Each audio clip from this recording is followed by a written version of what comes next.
உண்மையிலே போர் முடிஞ்சு இன்றைக்கு 17 ஆண்டுகள் கடந்துள்ள நிலையில அதன் பேரில் கைது செய்யப்பட்டிருக்கின்ற தமிழ் அரசியல் கைதிகள் மிச்சம் இன்னும் ஒரு 10 பேர் இருக்கிறார்கள். அவர்கள் 31 ஆண்டுகள் கடந்து மிகுந்த ஒரு கொடூரமான சிறைக்குள்ள அவருடைய சொந்தங்கள் உறவுகளை தவிச்சு வாழ்ந்து கொண்டு துயரங்களை அனுபவித்து கொண்டு இருக்கின்றார்கள். அந்த நேரத்தில் வெளியில இருக்கின்ற அவர்கள் உறவுகள் கூட சொல்லனாத சுமைகளையும் சோகங்களையும் சுமந்து அவர்கள் வருவார்களா, அவர்களையாவது பார்த்துவிட்டு இறக்க வேண்டும் என்ற ஒரு அவாவில இருந்தவர்கள் கடந்த வருடத்துக்கு முன்னரும் இதே 31 ஆண்டுகள்ல இருக்கின்ற பார்த்திபனுடைய தாயார் கூட இறந்திருந்தார். இவர்களுடைய கனவு, அவாவுடைய கனவு ஒரு நேர சாப்பாடாவது தம் மகனுக்கு ஊட்டி விட வேண்டும். அந்த கனவு நிறைவேறும். எனவே போரின்ற பேரில் கைது செய்யப்பட்டு அதன் பேரில் இருக்கிறவர்களை விடுதலை செய்திருந்தவர்கள் கடந்த காலங்கள் 2009க்கு போர் முடித்ததுக்கு பின்னர் விடுதலை செய்யப்பட்டிருந்தார்கள். ஆனால் இன்றைக்கு வரைக்கும் இதன் பேரில் கைது செய்யப்பட்டிருக்கின்ற சிவகுமார் போன்றவர்கள் இன்றைக்கு விடுவிக்கப்படாமல் இருப்பது மிகுந்த மனவேதனை அளிக்கிறது. சிறு வயதில் தாய் தந்தையை இழந்த சிவகுமார் அண்ணா அவரை வளர்த்தது இந்த சகோதரி தான். கிட்டத்தட்ட 3 வருடத்திற்கு மேலே ஒரு புற்றுநோயால் பாதிக்கப்பட்டிருந்தவா. இறுதி காலத்திலே கூட தன்னுடைய சகோதரன் வருவான் தன்னை பார்க்கிறதுக்குன்னு சொல்லி மிகுந்த ஒரு ஆவலோடு எதிர்பார்த்திருந்தவா. அதே நேரத்தில் கடந்த வருடம் கூட தன்னுடைய இறப்புக்கு முதல் சகோதரனை விடுவிக்க வேண்டும் என்று சொல்லி இந்த இலங்கையினுடைய ஜனாதிபதி அவர்களுக்கும் வேண்டுகோள் விடுத்திருந்தார். ஆனால் அந்த செய்தி கூட இந்த இலங்கை அரசுக்கு எட்டவில்லையோ இல்லாட்டிக்கு தட்டவில்லை போல இருக்கிறது. சிறையில் இருக்கின்ற எனது மைத்துனாகிய கராத்தம்பி சிவகுமார் என்பவர் கடந்த 30 ஆண்டுகளாக சிறையில் இருக்கின்றார். பயங்கர சட்டத்தின் கீழ் கைது செய்யப்பட்டு அவர் சிறையில் தற்போது இருந்து கொண்டிருக்கின்றார். அதே நேரத்தில் அவருடைய தந்தையார் என்று இறந்து விட்டார். அது சாகிறதுக்கு காரணம் தம்பியார் என்ற நினைவால் தான் அவரை உயிர் போயிருக்கணும் என்று நாங்கள் நினைக்கிறோம். நல்லா இருந்தவர் தம்பியார் வருவார் என்று எதிர்பார்த்தும் கூட அவர் கிடைக்கவில்லை. கடைசி நேரத்தில் அவருக்கு ஒரு நோயால் ஏற்பட்டு என்று அவர் மரணமடைந்து இருக்கின்றார். அவரை இறுதிக்கில்லை என்று நாங்கள் நடத்தியுள்ளோம். கொடூரமான துன்பங்களை அனுபவித்துக் கொண்டிருக்கின்றார்கள் மீதி 10 தமிழ் அரசியல் கைதிகள். இந்த அரசும் 1.5 வருடம் ஆகிவிட்டது. அரசியல் கைதிகளை விடுதலை செய்வோம் என வாக்குறுதிகள் வழங்கியிருந்த இந்த அரசு கூட இதுவரைக்கும் ஒரு தமிழ் அரசியல் கைதிகளை விடுதலை செய்யப்படவில்லை.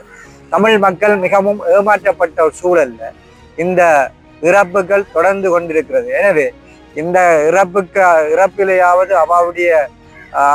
தன்னுடைய சகோதரன் சிறை மீண்டு வர வேணும் என்று குடும்பத்தோடு சேரணும் என்ற ஒரு அபாவம் இருந்தது.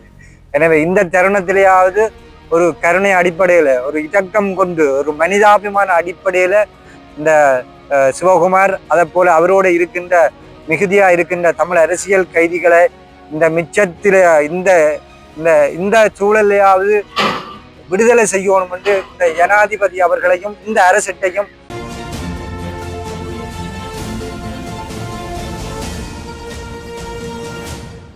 வணக்கம்.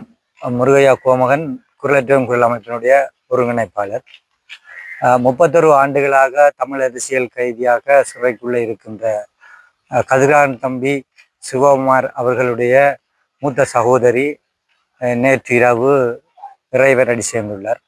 அவருடைய இறுதி கிரிகைகள் அவருடைய சொந்த ஊரில் தோப்பூரில் அவருடைய மயானத்தில் நல்லடக்கம் செய்யப்பட்டிருக்கிறது.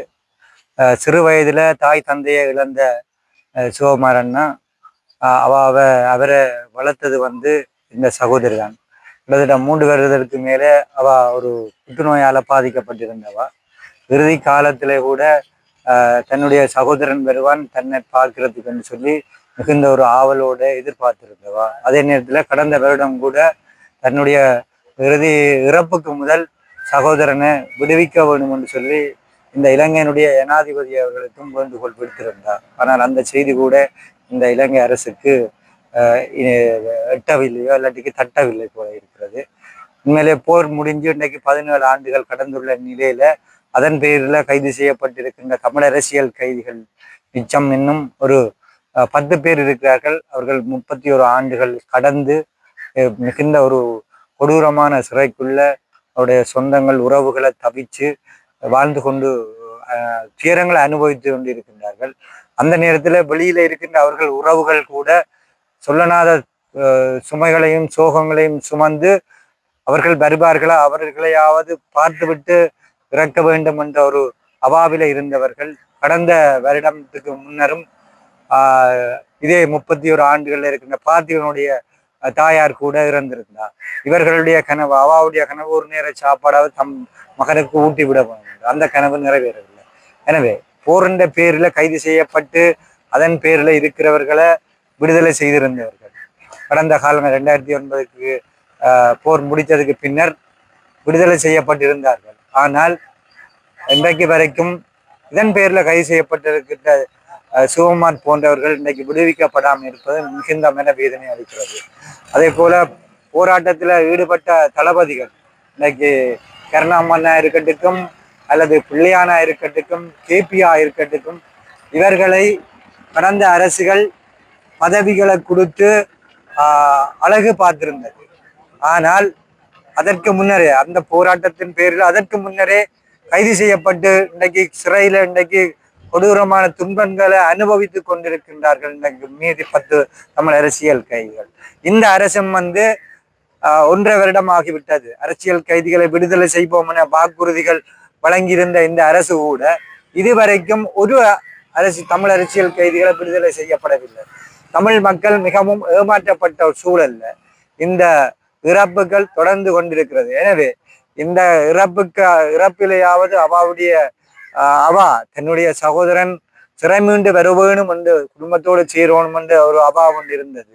எனவே இந்த தருணத்திலேயாவது ஒரு கருணை அடிப்படையில, ஒரு இரக்கம் கொண்டு, ஒரு மனிதாபிமான அடிப்படையில இந்த சிவகுமார் அதை போல அவரோடு இருக்கின்ற மிகுதியா இருக்கின்ற தமிழ் அரசியல் கைதிகளை இந்த மிச்சத்தில இந்த இந்த இந்த சூழலையாவது விடுதலை செய்யணும் என்று இந்த ஜனாதிபதி அவர்களையும் இந்த அரசட்டையும் நாங்கள் வேண்டி நிற்கிறோம். நன்றி.